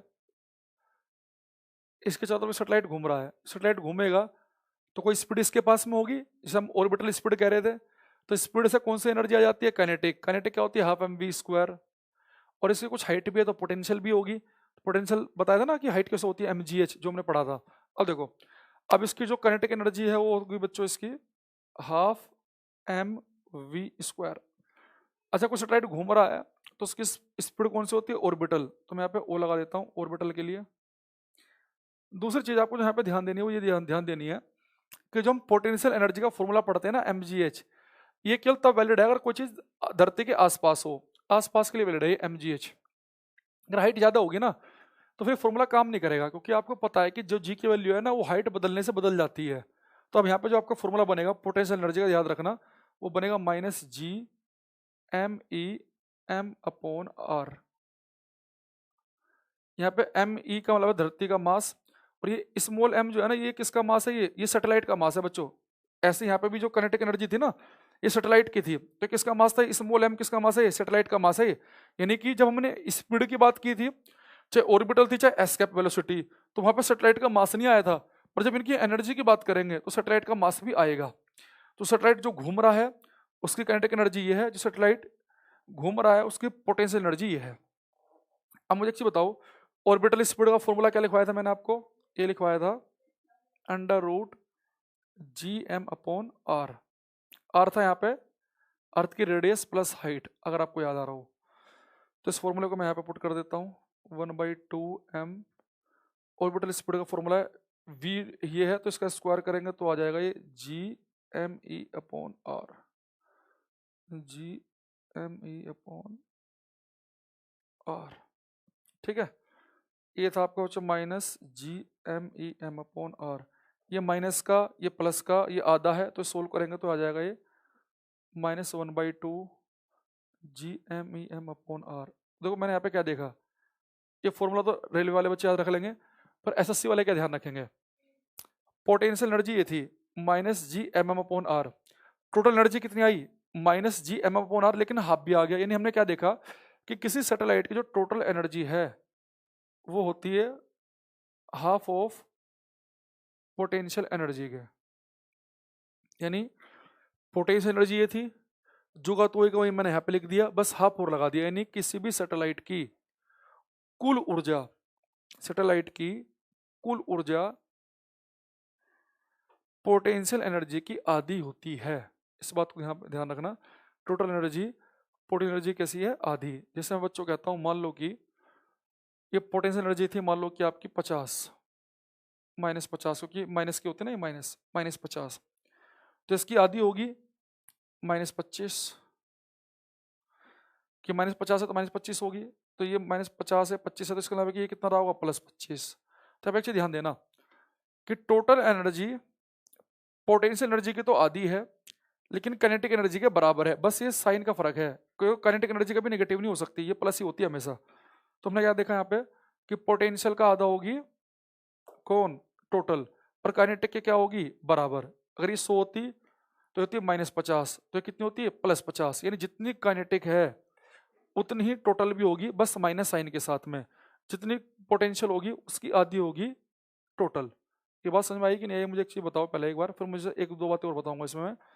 पहले यहाँ पे एक चीज लिख लेना, दो बातें आपको क्या समझनी है कि किसी भी सैटेलाइट की टोटल एनर्जी है वो पोटेंशियल एनर्जी की आधी है। दूसरा वो कैसी है? नेगेटिव। ये क्वेश्चन आता है, मैंने आपको पढ़ाया था, अगर आपने एटम वाला चैप्टर पढ़ाओ मेरे से, कि हर वो चीज जो लगातार एक ही पाथ को फॉलो करे, जैसे इलेक्ट्रॉन, ये सैटेलाइट, उसकी टोटल एनर्जी नेगेटिव होती है। तो यहाँ पे एक लाइन लिख लेना इंपोर्टेंट लिखकर, total energy of A satellite is always negative. किसी सैटेलाइट कौन सा? जो घूम रहा है। Total energy of A revolving satellite, Hindi लिखेंगे, परिक्रमण कर रहे उपग्रह की कुल ऊर्जा, परिक्रमण कर रहे किसी उपग्रह की कुल ऊर्जा हमेशा ऋणात्मक होती है। Total energy of A revolving satellite is always negative. देख रहे हो, टोटल एनर्जी नेगेटिव है। एक बार रिपीट कर दो वही देखो, दोबारा सुन लो। मैंने कहा कि किसी भी सैटेलाइट की जो टोटल एनर्जी है वो होगी काइनेटिक प्लस पोटेंशियल। काइनेटिक होती है ½ mv²। जब वो घूम रहा होगा तो घूमने के लिए स्पीड कौन सी होती है? ऑर्बिटल स्पीड, वो लिख दी मैंने। पोटेंशियल होती है -GME/r। यहाँ पे m तो धरती का मास है, m है सैटेलाइट का मास। ऑर्बिटल स्पीड का फॉर्मूला ये बताया था, फॉर्मूला में स्क्वायर है, मैंने यहाँ पे स्क्वायर करके जब पुट किया तो मैंने क्या देखा कि जो काइनेटिक एनर्जी है उसकी आई, यानी ये तो पोटेंशियल थी, यानी जो काइनेटिक है पोटेंशियल की आधी आई, और माइनस का साइन लगा तो यानी कैसे आई? नेगेटिव। यानी टोटल एनर्जी पोटेंशियल की आधी होती है। अगर ये -50 है तो -25 होगी, अगर ये -25 है तो कब ऐसा हो सकता है? जब यहाँ +25 हो, +25 -50, तब तो -25 बचेगा ये। यानी कुल मिलाकर क्या कहना चाह रहा हूँ मैं कि टोटल एनर्जी पोटेंशियल की तो आधी होती है पर काइनेटिक के बराबर होती है। आपको कोई डाउट हो तो बताओ भाई, अगले 4-5 मिनट फिर से हम एक बार डाउट ले लेते हैं, फिर उसके बाद इसमें आगे बढ़ेंगे।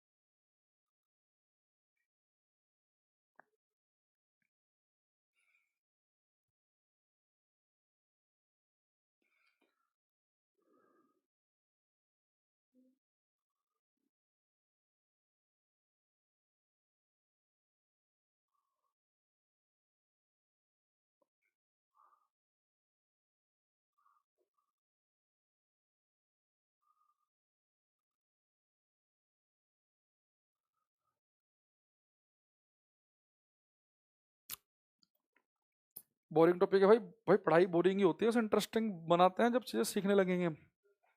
डेफिनेशन तो भाई कुछ नहीं, total energy of satellite is half of potential energy and total energy of satellite is always negative. या फिर आप यही है डेफिनेशन, तो और क्या लिखोगे इसमें, ठीक है ओके। चलो एक चीज और देखना है इसमें, एक सुबह बच्चे ने पूछा था क्लास में, तो एक चीज आपकी और ऐड हो गई इसमें, वो देखो क्या है। अगर कोई सैटेलाइट धरती के चारों तरफ चक्कर लगा रहा है तो उसके पास स्पीड होगी ऑर्बिटल स्पीड, तो उसके बारे में मैंने सारी बातें बता दी कि उसकी टोटल एनर्जी कितनी, कैसे कैसे क्या, ठीक है।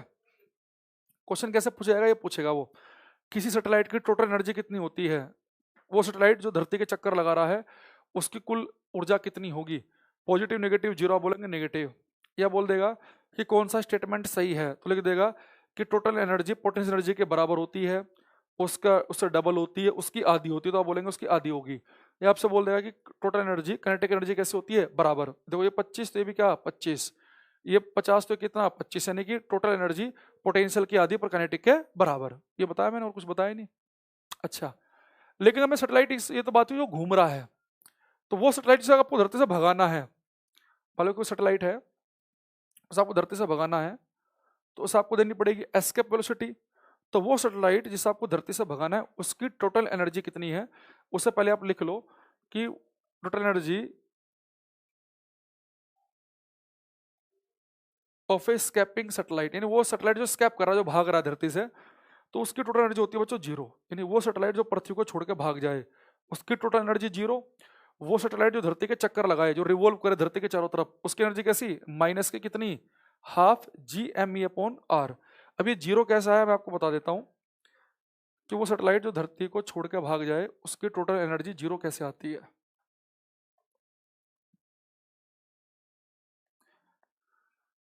अब यहाँ पे एक चीज देखना भाई, टोटल एनर्जी निकालने का तरीका तो वही है, ½ mv² प्लस -GME/R। अगर सैटेलाइट घूम रहा था तो मैंने यहाँ पे ऑर्बिटल स्पीड लिखा था, अगर वो एस्केप कर रहा है, पलायन कर रहा है, तो यहाँ पे लिखना पड़ेगा मैं पलायन वेग VE। बस आपको बाकी पता ही है 1/2m। एस्केप वेलोसिटी का फॉर्मूला क्या था, √2GME/R, ये बार स्क्वायर तो स्क्वायर कर देंगे, -GMEM/R 1/2m, ये रूट हट जाएगा स्क्वायर से, तो आ जाएगा 2GME/R -GMEM/R, 2 से कट गया 2, तो आगे GMEM/R -GMEM/R, तो कितना आ गया बच्चों ये, जीरो। तो दोनों क्वेश्चन को ध्यान रखना, सैटेलाइट जो चक्कर लगाता है उसकी एनर्जी होती है नेगेटिव, पर जो छोड़ के भाग रहा होता है उसकी एनर्जी होती है जीरो, ठीक है। अब मैं आपको इसमें सारी चीजों को इकट्ठा करके बता देता हूँ पेपर में क्वेश्चन कैसे कैसे आते हैं। क्वेश्चन ऐसा आएगा कि भू स्थिर उपग्रह या जियोसिंक्रोनस सैटेलाइट की हाइट कितनी होती है, आप बोलोगे 35,786 किलोमीटर, ठीक है। Sir ordinary equal arm balance क्या होता है, वही जो होता है नॉर्मली, एक तरफ तराजू उधर एक तरफ इधर, वो वही तो होता है आर्म बैलेंस। अच्छा, जो आप सब्जी वब्जी लेने जाते हो ना वो ऐसे करता है वो। अच्छा, दूसरी चीज समझो, क्वेश्चन आएगा कि सैटेलाइट कौन सा जो पूरे अर्थ को स्कैन कर लेता है, पोलर सैटेलाइट। आपसे पूछ सकता है वो कि भाई ये बताओ कि सैटेलाइट को अगर घूमना है तो कौन सी स्पीड चाहिए, ऑर्बिटल स्पीड चाहिए, भागना है तो एस्केप चाहिए, सैटेलाइट की टोटल एनर्जी बताओ। तो आपको ध्यान देना पड़ेगा कि किस सैटेलाइट की बात कर रहा है। अगर वो घूमने वाले सैटेलाइट की बात कर रहा है जो रिवॉल्व कर रहा है तो वो नेगेटिव, वो कहेगा सैटेलाइट जो धरती को छोड़कर भाग रहा है, वो वस्तु धरती को छोड़कर जो भाग रही है उसकी टोटल एनर्जी क्या बताएंगे हम, जीरो बताएंगे। एस्केप वेलोसिटी ऑर्बिटल स्पीड में क्या रिलेशन है, एस्केप ऑर्बिटल की √2 गुना होती है। ऑर्बिटल हो चाहे एस्केप वेलोसिटी हो, ये वस्तु के मास पर डिपेंड नहीं करती स्पीड, ये डिपेंड करते हैं कि किस प्लेनेट से आपको वस्तु को भगाना है। तो 11.2 जो वैल्यू है वो धरती के लिए है, अलग अलग प्लेनेट के लिए अलग अलग वैल्यू होंगी। तो ये सब कुछ बातें थी। तो बताओ जितनी बातें मैंने अभी बताई आपको लास्ट में, ये क्लियर है कि नहीं है।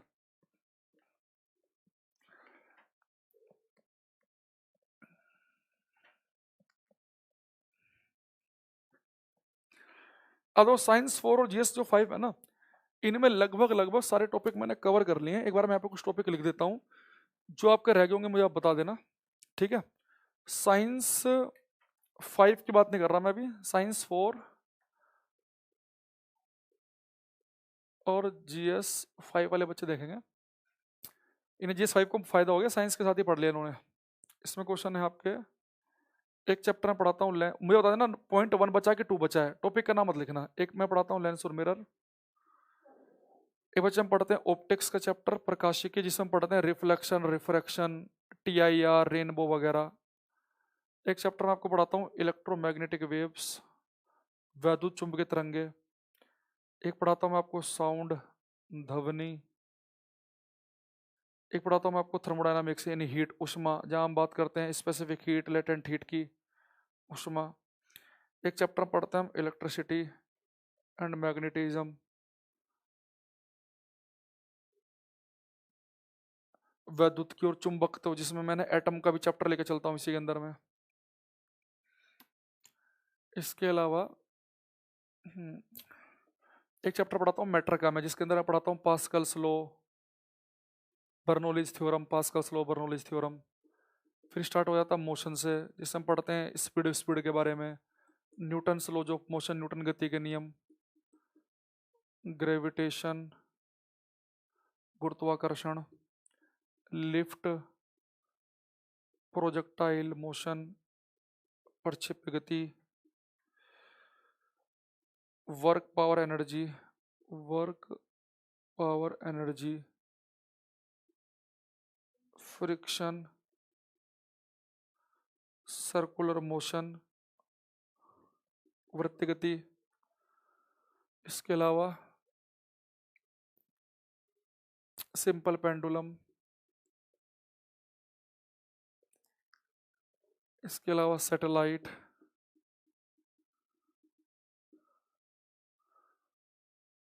इसके अलावा एक यूनिट एंड डायमेंशन, मात्रक और विमाएं। तो साइंस 4 और GS5 वाले बताएंगे आपका इन 17 टॉपिक में से कौन सा नहीं हुआ है। चलो भाई मैं दोबारा बोलता हूँ हिंदी वाले को। लेंस और दर्पण है एक प्रकाशीय की, जिसमें पढ़ते हैं परावर्तन, अपवर्तन वाला, इंद्रधनुष वाला। ये वैद्युत चुंबकीय तरंगे हैं, जहाँ पढ़ते हैं रेडियो, एक्सरे, गामा रे, ध्वनि, उष्मा, ये इलेक्ट्रिसिटी, मैग्नेटिज्म, द्रव्य, जहाँ पे पास्कल लॉ वगैरह ये सब पढ़ते हैं। यूनिट डायमेंशन की मैंने शायद एक दिन क्लास तो ली थी भाई, वो यूनिट डायमेंशन नहीं पढ़ाई थी मैंने PDF से भाई। 17 में लिखा मैंने मात्रक और विमाएं, जिसे मैंने एक वो लिया था आपका, क्या कहते हैं, मैंने शायद PDF के द्वारा मैंने आपको पढ़ाया था, और मैंने आपको कहा था कि आपको कुछ PDF मिल जाएंगी, वो आपको करनी है। 15 नंबर। सिंपल पेंडुलम, अरे सरल लोलक पढ़ा दिया मैंने, सिंपल पेंडुलम सरल लोलक पढ़ाया मैंने, कि पेंडुलम धरती पे चांद पे लेके क्या होगा क्या नहीं होगा। मैग्नेटिज्म का मैंने डलवाई थी, वीडियो डलवाई थी इसकी, मैग्नेटिज्म की इलेक्ट्रिसिटी के साथ में। साइंस 5 की बात नहीं कर रहा भाई मैं, साइंस 4 और GS5 वाले बच्चे बताएंगे, साइंस 5 वाले नहीं बताएंगे अभी। भाई ये तो मुझे याद है कि मैंने आपको यूनिट डायमेंशन मैंने PDF से पढ़ाई थी। सिंपल पेंडुलम मुझे पक्का याद है कि आपको मैंने करा रखा है। 5 नंबर हीट, उष्मा, ये नहीं कराई क्या? इसे मैं चलो देख लूंगा, अगर ये सब कंप्लीट ठीक है। एक काम करेंगे, जो साइंस 5 वाले बच्चे हैं, अच्छा मैं इनकी साइंस 4 वाले वाले जो बच्चे हैं, इन सबको मैं एक बार देख लूंगा खुद से कि मैंने कौन कौन से टॉपिक नहीं कराए एक बार, ठीक है। दूसरा, जो साइंस वीडियो कब तक रहेगा, बैच खत्म होने के भी 1.5 महीने बाद तक रहता है, उसके टेंशन मत लो आप, सारी क्लास कर लो पूरी अपनी। अच्छा साइंस 5 वाले जो बच्चे हैं, इनकी शायद क्लास एक बार देख लेना आप, आपकी क्लास 4 से 6 भी हो सकती है आज, 4 से 6 भी होगी आपकी क्लास साइंस 5 वालों की। तो आप एक बार 3 बजे के आसपास, 3 साढ़े 3 बजे के आसपास देख लेना कि वो शेड्यूल लग रहा है कि नहीं लग रहा है, ठीक है। ये हो सकती है 90% प्लस चांस है इस क्लास के होने के, ठीक है, ओके। तो ये जितने टॉपिक हो गए हैं, इसमें मुझे कुछ मैं अपने आप से करा दूंगा साइंस 4 GS5 को। जैसे वो एक चैप्टर होता है अपना लीवर वाला, वो GS वालों को जरूरत नहीं है, वो NTPC में आता है केवल, वो साइंस 4 वालों को मैं करा दूंगा एक साइंस 3 के साथ में मिला के, क्योंकि 3 का भी बचा हुआ है, 3 और 4 को एक साथ कराऊंगा ये, ठीक है। और GS5 का लगभग लगभग समाप्त सही है। साइंस 5 वाले बच्चे बाद 4-6 में देख लेंगे, ठीक है। नहीं साइंस पुलिस GD के लिए नहीं, जो पढ़ाया वही। ये भाई तो मनीष का सब्जी, ये तो उसमें आता है जैसे ना is equal to MC square वगैरह, जब आप केमिस्ट्री के अंदर वो पढ़ते हैं ना, रेडियो एक्टिविटी, फ्यूजन और फ्यूजन, ठीक है। 4 से 6 हो सकता है साइंस 5 वालों का, 4 का नहीं होगा ना, GS 5 का होगा, साइंस 5 वालों का हो सकता है, एक बार देख लेना। साइंस 4 में हिट हो गया, अच्छा साइंस 4 में बच्चे कह रहे हिट हो गया, ठीक है चलो बाकी मैं करा दूंगा अपने हिसाब से। मैं एक बार 1-2 दिन का भी, मैं कल संडे को इसके ऊपर पूरा देखूंगा, सारी वीडियो देख के कौन कौन सा आपको और चीज़ें मुझे करानी है मैं अपने आप से करा दूंगा आपको, ठीक है। चलो तो एक बार भाई अभी तो, क्योंकि कॉमन टॉपिक जो है ना साइंस 5 वालों का जो बचे हैं ये सारे टॉपिक, वो तुम्हें मैंने करा रखे हैं। तो मैं आपकी क्लास लूँगा मंडे वनडे को, ठीक है। और उसके बाद साइंस 5 वाले बच्चे और चेक कर लेंगे। 8 से 10 है रात में,